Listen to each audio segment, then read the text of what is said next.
মায়ের দুধ কি কেবলই একটি পানীয়, নাকি শিশুর আজীবনের রোগ প্রতিরোধ ক্ষমতার এক অনন্য ডিজিটাল কোড?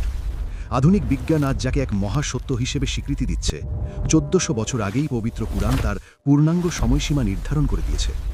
পবিত্র কুরআনের মহান আল্লাহ নির্দেশ দিয়েছেন, অর্থাৎ আর মায়েরা তাদের সন্তানদেরকে পূর্ণ ২ বছর দুধপান করাবে। এটা তার জন্যে যে দুধপান করাবার সময় পূর্ণ করতে চায়। সূরা আল বাকারায়ের ২৩৩ অংশ।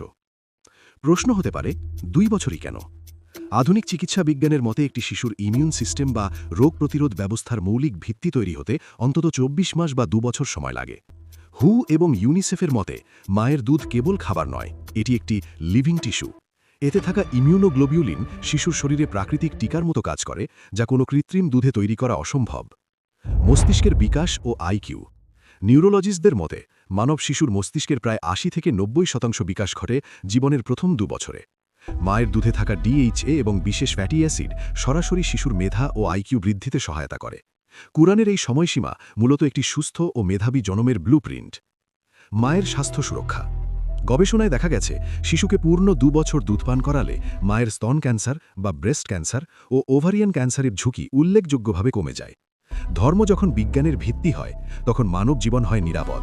কুরআনের বিধান মানেই আধুনিক জীবনের শ্রেষ্ঠ ও নিখুঁত সমাধান।